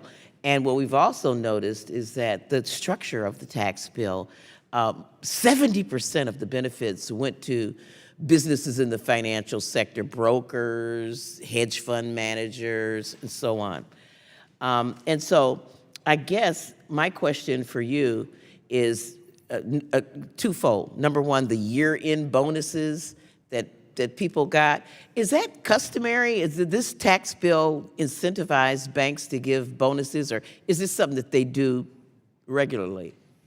Ms. Moore, the bonus that I spoke of that our bank gave in January was purely the result of the. So you never gave bonuses before then? At the we year did. end? We also gave our traditional bonus the 1st of December, which we were doing even before the tax. Exactly. You gave bonuses year end So the one, all the time. So Yes, the ma'am. tax bill didn't have any. This was above and beyond that. Okay, so so you gave wage increases? How much did you give the CEO versus the workers? We adjust our employees' salaries on an annual basis. The reason that we gave the bonuses in January is because, as you well know, a lot of companies were giving those bonuses. Exactly, I'm not- bonuses versus, okay, I don't have much time, but you did answer my I question. just want to make sure No, you I understand, I compete with those companies that are also got the same tax breaks, and I've Okay. got to keep those employees. I got you. Mr. Silvers, was this tax bill worth it? We've heard, people have waxed on about the bonuses and consumer confidence. I mean, I can't bake a consumer confidence. When you consider the increase in the health care bills that people are going to pay as a result of destroying the Affordable Care Act, the $1,000 bonuses that people have, was this tax bill worth it in terms of the increase in the debt? We heard so many people talk about compound interest, which is going to work against us when you consider the added debt. The $34,000 that we've added to each person's debt. Was this tax bill worth it to the average person out there? Congresswoman, all I can tell you is that despite the efforts of a number of people in this room to hide this, you can't find the tax bill in the economic data. Wages are flat in real terms. Wages are down for most Americans in real terms. GDP growth is flat, trending slightly downwards. It's not 3%, it's 2.2. Job growth, again, trending slightly downwards. There is no significant trend in the U.S. economy which can be seen to have been affected by the tax bill at all. The only thing the tax bill appears to have done is distributed several $1 trillion from working people to rich people. Time of the gentlelady. Thank you so much. has My time expired. has The chair expired. wishes to alert all members that there is currently 3 votes pending on the floor, approximately 10 minutes left in the first vote. We will recognize one more member and then recess for the vote series. The chair now recognizes the gentleman from Kentucky, Mr. Barr, Chairman of our Monetary Policy and Trade Subcommittee. Thank you, Mr. Chairman. And we've heard a lot of commentary today, editorial commentary about the tax cuts, mostly positive. Mr. Silvers has expressed some reservations about the tax cut bill. Interestingly, you know, with all of his discussion about the criticisms of tax cuts, you know, we're actually seeing some pretty strong numbers in the economy. Surveys are showing the highest level of business optimism in 34 years. Consumer confidence is a near 2-decade high. unemployment at a 17-year low, on track to fall to a rate not seen since the late 1960s. In my home state of Kentucky, unemployment is the lowest rate that's ever been recorded in 42 years since the Bureau of Labor Statistics began providing that data. The labor participation rate for people in their prime working years is at the highest level in a decade. The economy has added over 1 million jobs since the tax cuts were enacted. There are now more job openings than unemployed Americans. Despite Mr. Silver's statement that, and his statement contradicting the testimony of job creators right here in the room, that wages aren't going up, the Department of Labor recently announced the largest annual increase in wage growth since the end of the recession. And following 3 consecutive quarters of economic growth averaging 3%, the nonpartisan Congressional Budget Office is now forecasting growth to be nearly 3.5%. All of this corroborates the anecdotal evidence in my own district. Daryl in Estill County, Kentucky, told me as a retired railroader, he has a taxable pension. He's getting over $49 a month increase in his paycheck. The owner of a small community bank in my district told me that despite what my friend on the other side of the aisle was saying about increased health care costs, he said that because of the tax relief for his community financial institution, he was going to be able to contribute more to the bank tellers' health care costs and lower their premiums because of tax cuts. And then there was the owner of the CEO of a medical clinic who told me that because of tax cuts, the ownership of the medical clinic was going to be able to expand, creating construction jobs and expanding medical services to their patients.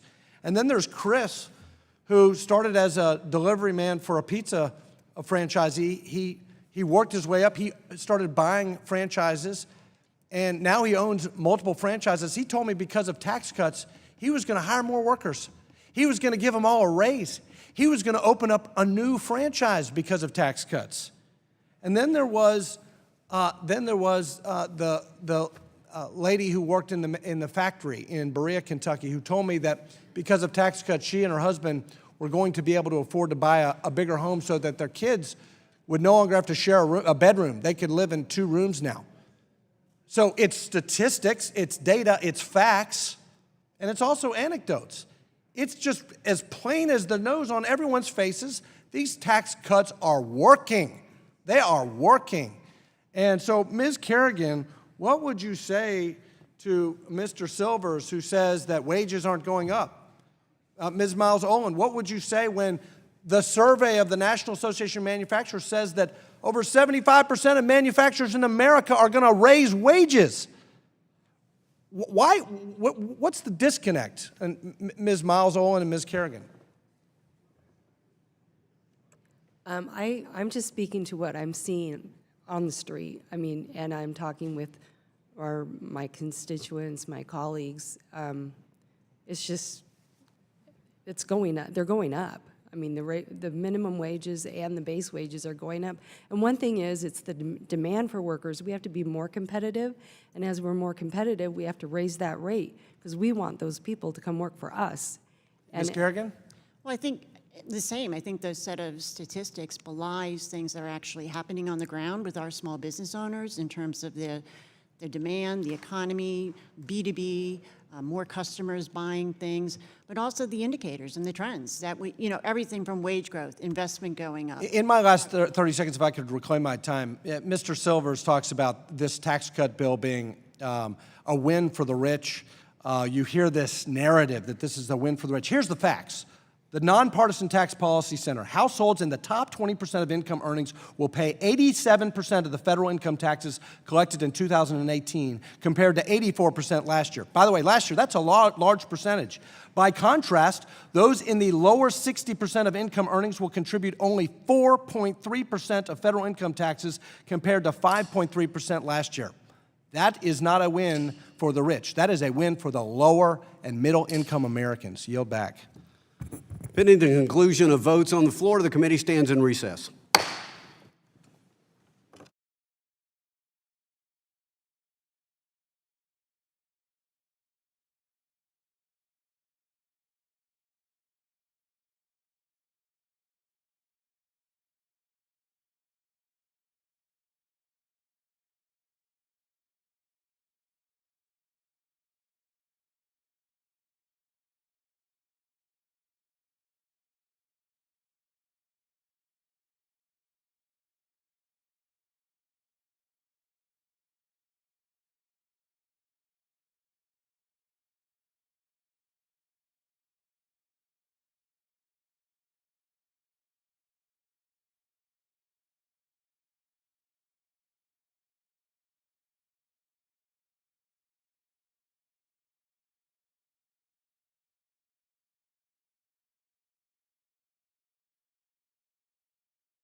Committee will come to order. The chair now recognizes the gentleman from Georgia, Mr. Scott, for 5 minutes. Thank you very much, Mr. Chairman. This is indeed a very interesting and very informative hearing on the tax bill, which normally we would have in Ways and Means being a tax bill, but it is here. But it raises some very interesting, profound questions because, you know, we have a frequency on this committee of putting up, I don't see it up now, but just a tickety-tick of the growing national debt. And here we are exploring a bill that would very definitively add over $1 trillion to that national debt. And it's not just me saying it. It's according to a nonpartisan Joint Committee on Taxation found that the Republican tax bill will cost this country, to its debt, $1 trillion, even when accounting for the estimated effect on economic growth. And it brings me to the big picture here of economic growth because, in a way, it could very well hamper economic growth. And that's why I think that this is a good hearing because it gives us a chance to explore it. There is a growing gap between the haves and the have-nots in this country. There is a shift of jobs going overseas. This is what makes it so attractive to many of our industries. We yet don't know the full impact of that. So, Mr. Damon Silvers, now you said something very interesting, and I can't remember it all, but you said, and I want you to repeat this because you said a lot of brilliant things this morning, and I was trying to write them down.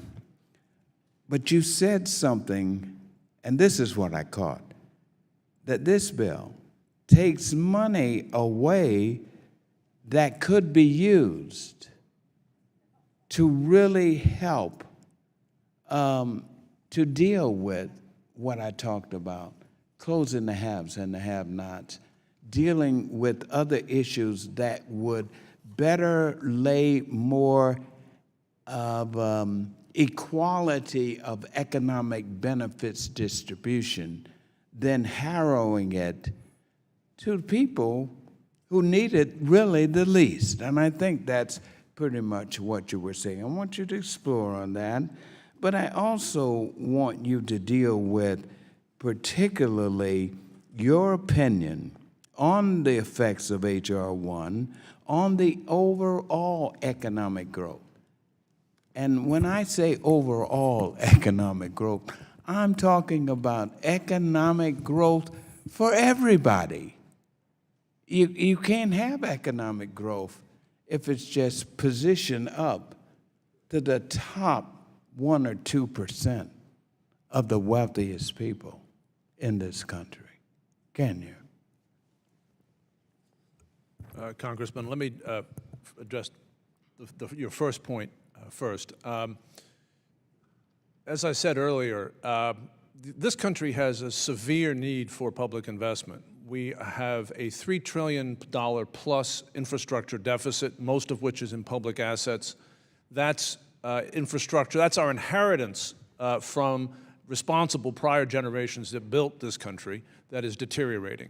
In order for us to be competitive with countries like Germany and China and India that are rapidly investing in the technologies of the future, we probably need to put something between another $2 and $3 trillion into our nation's infrastructure on top of the maintenance. This bill is borrowing money to redistribute to the wealthiest among us, money that would be better used in the view of the AFL-CIO to invest in our nation's infrastructure. The same thing can be said for our nation's educational system. Now, you talked about the question of distribution. The key thing we need to do in this country in order to be competitive and in order to tap the productive capacity of our labor force is to ensure that our infrastructure is universally available. Right. This was the genius of the New Deal. Right? We live in a prosperous country because the New Deal brought electric power to every household. In the world we live in today, we need broadband to every household. I would then say that in relation to your second question, the chairman is telling me that my time has expired. Indeed, the chairman is. The time of the gentleman from Georgia has expired. The chair now recognizes the gentlelady from Missouri, Ms. Wagner, chair of our Oversight and Investigation Subcommittee. I thank you, Chairman Henserling.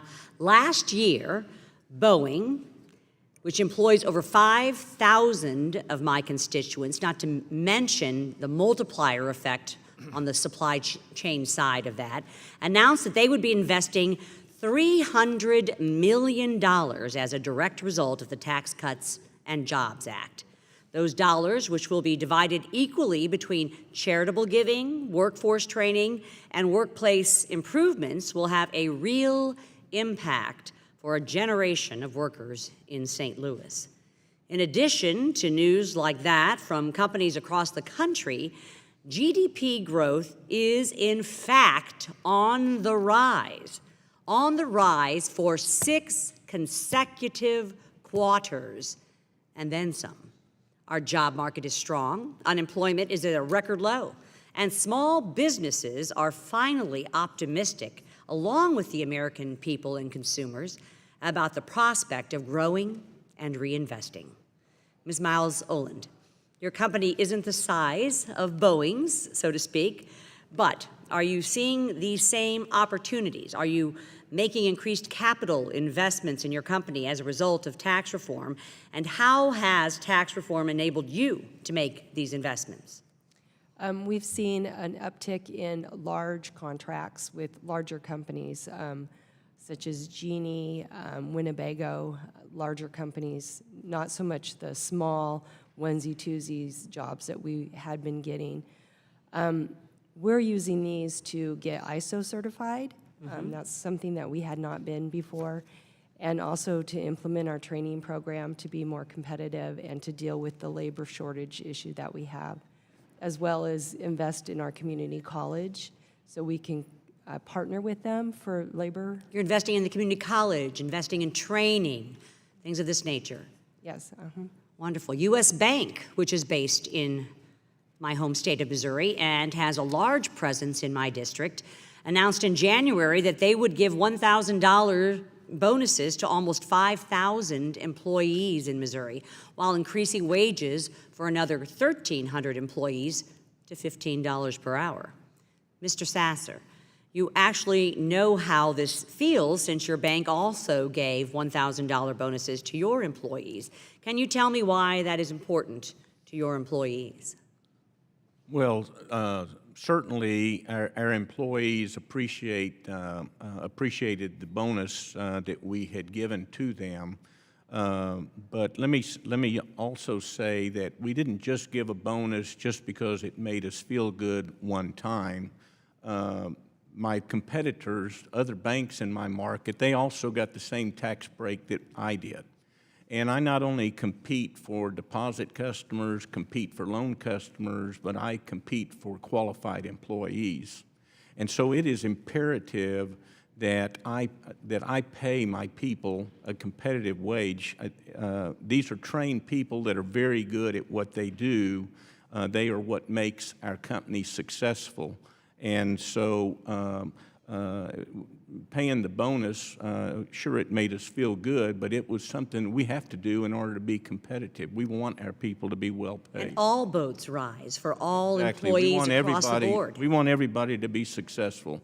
That's why I'm in the banking business. I love making people be successful. Well, so do I. Ms. Miles Oland, during the first quarter of 2018, U.S. private sector wages saw their biggest gain since 2008, and I think Mr. Sasser has just given testimony to that.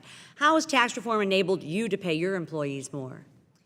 We increased our minimum wage by $1, and then with the training program that we put in, we've made it so that every time they learn a new skill, they receive a $1.50 raise. Wow, well, we've seen it time and time again now that companies are also investing in training for their employees and offering increased benefits. How does this afford new opportunities for your employees that they otherwise might not have had?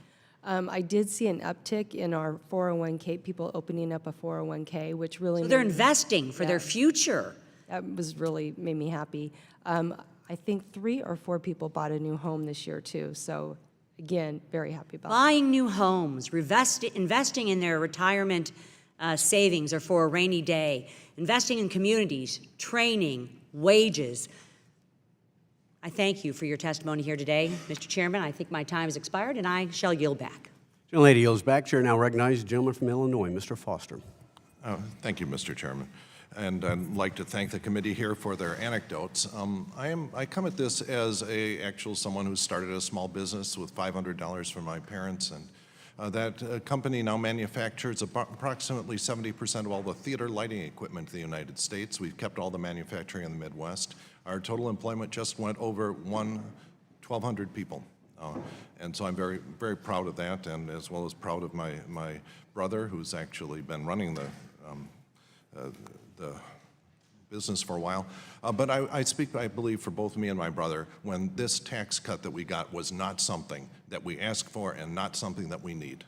And now, Mr. Sasser, you said something interesting that your customers do more when they have more. Okay, I actually agree with that. I believe the real job creator is a customer. Customers come from the middle class, and we have to focus on making the middle class healthy. Now, there is actually a number for this. I can have the household net worth slide if that is coming up. I believe there's a third one, that one. In the last couple of weeks, the Federal Reserve made the historic announcement that household net worth has now gone over $100 trillion. And so I think that is a number that is interesting to compare to the $15 trillion of publicly held debt that our government has when people say there is not money and we must cut Social Security, we must cut Medicaid and so on, that I think that the narrative that there just isn't enough money is demonstrably false. $100 trillion is the wealth of Americans, and it's historic. Interestingly, it is up by $45 trillion during the Obama recovery, okay? And that is a fundamental number, okay?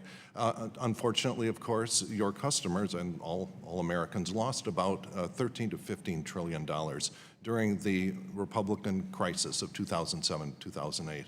Now, Mr. Sasser, when your families in America lost $15 trillion, did they do less because they had less? Well, obviously, Mr. Foster, when people have less, they do less. My customers are like me, they're like my bank, and that is they learn to live within their means. Whatever your income is, if you live beneath your means, you're going to grow your net worth. Has nothing to do with the amount of income you have. It's purely how you manage those revenues you have coming in. So you believe that the drop of $15 trillion of household net worth during the Republican collapse of 2008 was due to mismanagement of individual finances? I'm not sure that I understand your question about a Republican crash. I'd like to move on here, but I think people should keep the $100 trillion in mind. It's a fundamental number when people say that there isn't enough money in this country and we must cut Medicaid and Social Security. Secondly, and as well, if you look at this, it's hard to see any effect of either the election of Donald Trump or the tax cut on the trajectory here. And I think if, I'm also, in addition to being a businessman, I'm a scientist, so I'm sort of a numbers guy. And if you look at any of the numbers, there has been nothing since the election of Donald Trump or the tax bill that looks very different than a simple continuation of the trajectory set by the Obama recovery. This is one example of it. If we could go to the next slide. Another interesting thing that has changed, actually, in terms of banks, is that after many years of strong growth in business loans by banks, they have flat-topped since the election of Donald Trump. And I think this is an interesting observation to make. What is it about the election of Donald Trump that caused bank loans to businesses, Main Street businesses, to flat-top? Mr. Sasser, do you have any theories about that? I'm not familiar with the chart that you have or where those numbers They came come from. from but the Federal Reserve. They come from the Federal Reserve. Okay, that's not what I'm seeing in my bank. I understand and the anecdotes, but I'm a numbers guy, and I'd like, if you have any theories, if you could answer for the record, any theories for why things have flat topped since the election of Donald Trump, I'd appreciate it. And the last slide here, if I could. We've heard a lot about the job market here. And so it's interesting to look at the effect of layoffs. The plot here is the number of layoffs. It's what are initial claims for unemployment insurance, what economists use as a proxy. And you can see the big effect here happened in March of 2008 when, without a single Republican vote, the Democrats passed the stimulus and the Federal Reserve stimulated the economy as best they could.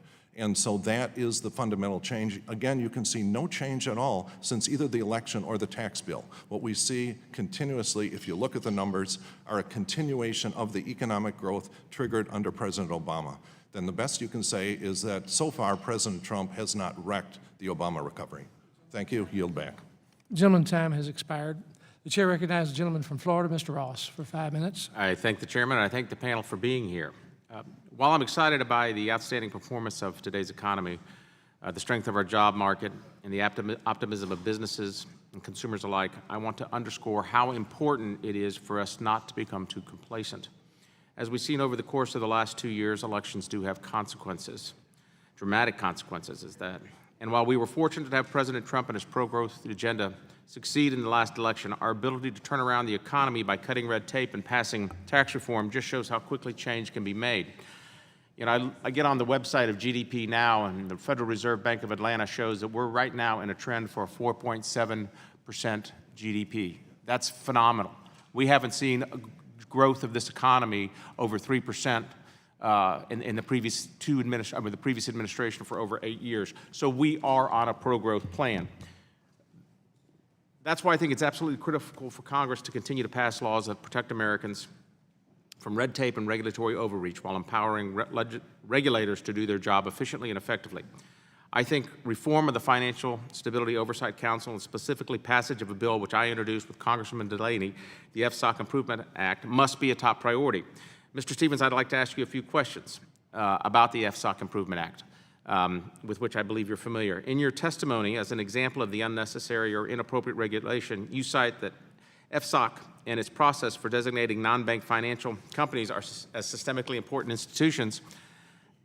What's problematic about this? I mean, let's face it. I get it about bank-centered institutions, but non-bank-centered institutions being designated as a SIFI under the current system is problematic, and it could pose serious problems for capital markets and investors.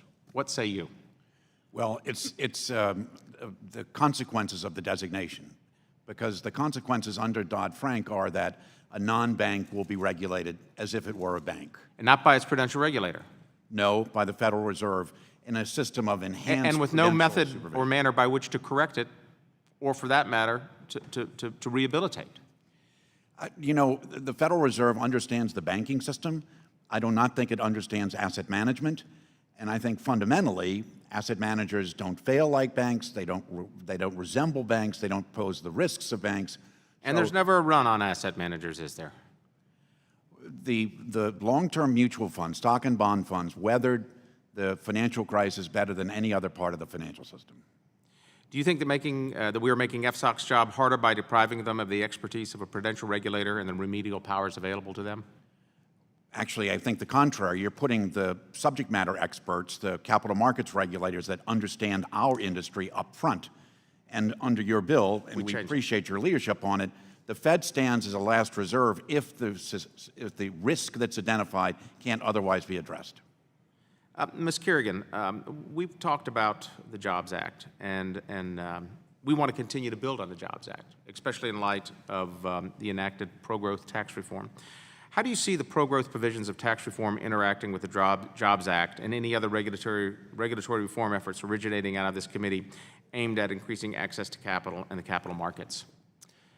Well, a couple things. I mean, one, we have a growing economy, and there's a lot of opportunity for entrepreneurs and small businesses in this economy. So Now they need capital more than ever to take advantage, of those opportunities. I mean, access to capital has been an enduring challenge for It's entrepreneurs. the lifeblood of commerce. Well, exactly. But now a lot of these businesses have just tremendous opportunities to grow, to invest, to do businesses with large businesses.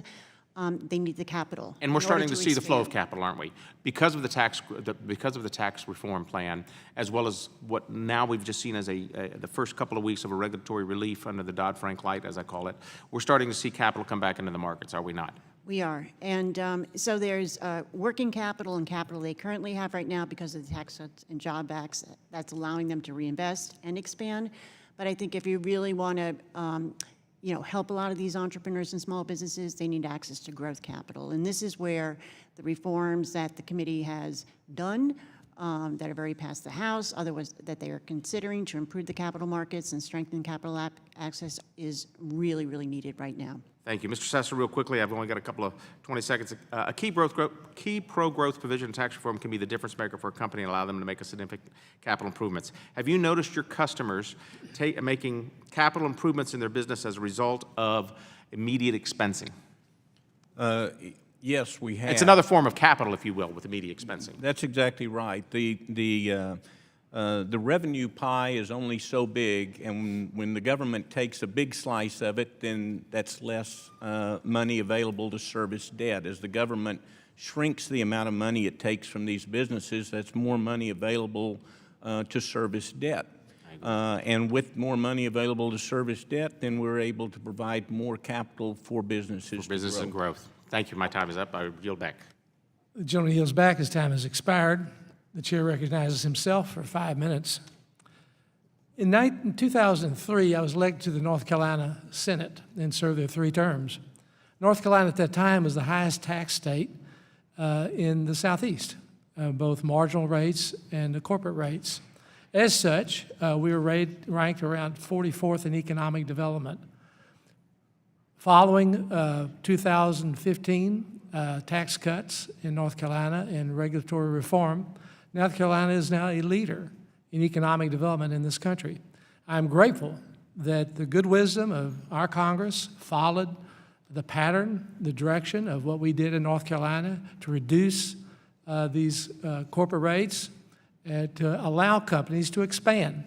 Let's take a look at just what's happened in my own district. Frankly, Mr. Silvers, I would have been very depressed about the future of our country if I didn't understand the reality check of what's really happened, not just in my state, in my city, but frankly around the country. Randy Marion, car dealer in Mooresville, North Carolina. He sells GMCs, Buicks, Chevrolets, and Fords. Last year, he sold 12,000 cars. This year, he predicts he'll sell 13,000 or more. That's an 8 to 10% increase. He attributes that because the consumer has more money in his pocket and more capability to go and buy a car. These are cars, American cars, built by union folks. Another car dealer, Felix Sabatas.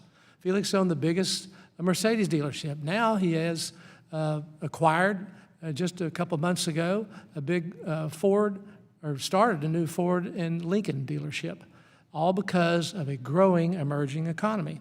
Let's look at the banking system, something that I served on our community bank for a decade. In 2010, since that time in North Carolina, we lost 50% of our banks.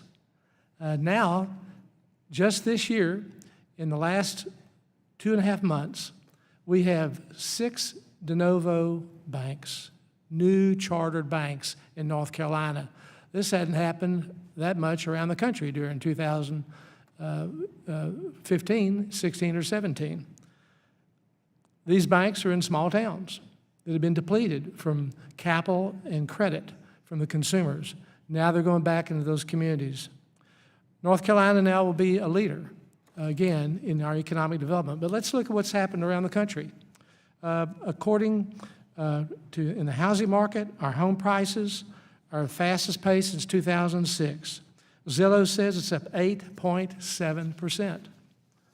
ABC says the Zillow estimates are almost $40 billion that it will now be injected into the American housing market as a result of tax cuts to the Americans in 2018.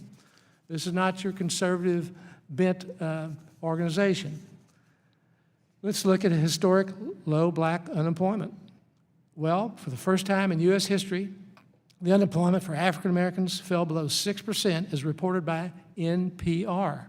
A dramatic drop occurred in black unemployment, which fell to a record low of 5.9%, suggesting that African Americans are also benefiting from job gains in this booming economy. The jobless rates for Hispanics, teenagers, and those with less than a high school education are likewise at or near multi-decade lows. BB&T, a major North Carolina banking institution, announced $1,200 bonuses for 27,000 employees. Their base wage now will rise from $12 to $15 per hour. This wasn't mandated by the federal government. This is as a result of the demands of our economy. They have also injected and provided $100 million in charitable donations. IAT Insurance Group out of Raleigh, $3,000 a person bonuses for 685 employees that were non-executive individuals. Aquesta Financial Holdings in Cornelius, $1,000 bonuses to 95 employees. Their base wage hike went up to $15 an hour. This is market-driven, not a result of mandates. Apple Computers, now they are considering establishing their operation in the Triangle area of North Carolina. That could be 10,000 jobs, but already we have 5 Apple stores there. They've given out $2,500 employee bonuses in the form of restricted stock units. Nationwide, $30 billion in capital expenditures over a 5-year period. These are remarkable results, something that is clearly attributed to a pro-growth economy resulting from these legislative actions by our Congress. I hope and pray that we'll stay on the same course to contribute to the American economy in the same manner. My time has expired. Mr. Chairman, unanimous consent request. Yes. I'd like to submit for the record an article entitled "Blue Collar Trump Workers Are Struggling at Their Tax Cuts." Without objection, so ordered.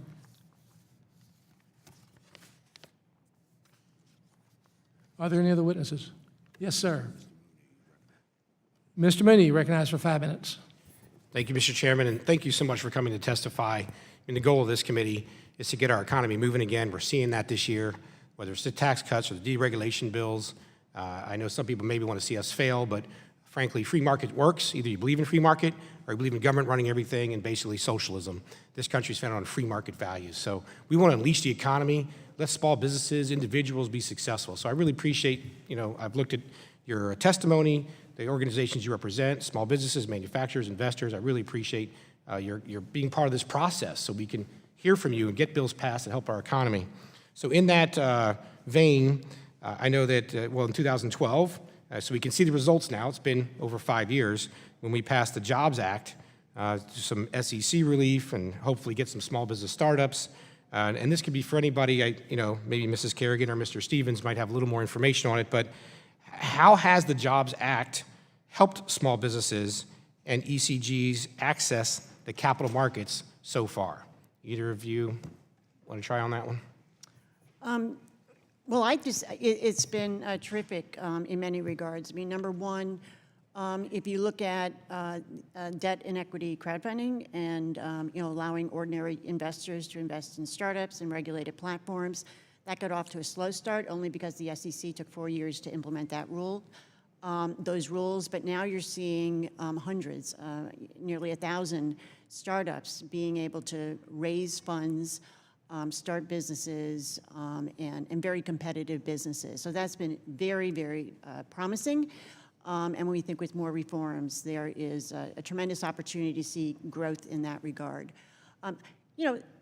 Just the common sense things in terms of the Jobs Act, in terms of scaling some of the rules and regulations, developing this emerging growth company designation has really initially helped to power the IPO market. I think now we need to make additional reforms to sort of get that going again.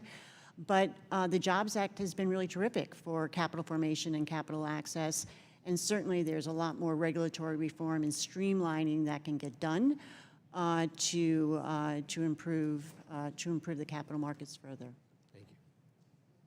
Stevens? It's vitally important, Congressman, that we attend to the entire ecosystem as we think about capital formation, and that's from the smallest to the largest.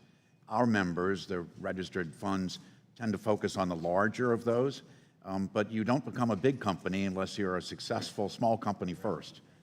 We particularly want to see companies become publicly listed because then they're really eligible for us. And the reality is that small and middle-sized capitalization companies are more or less disappearing from U.S. exchanges, and we need to do something about that. So as a follow-up, I think Ms. Kerrigan mentioned, but it's been 5 years. We've seen what's happened with it. But are there more improvements now? I mean, we're passing lots of bills out of this committee. We're even getting some through the Senate. That's why I said at the beginning, appreciate you being part of this process. It can be frustrating, but my mother fled a communist country, Cuba. At least here we have a process where people can have their grievances and their issues brought to Congress, past the House, past the Senate. I know it's a long process, but we've got to work that process. We finally got a bill through. It wasn't as much as I wanted to do with the Choice Act, but we got something through.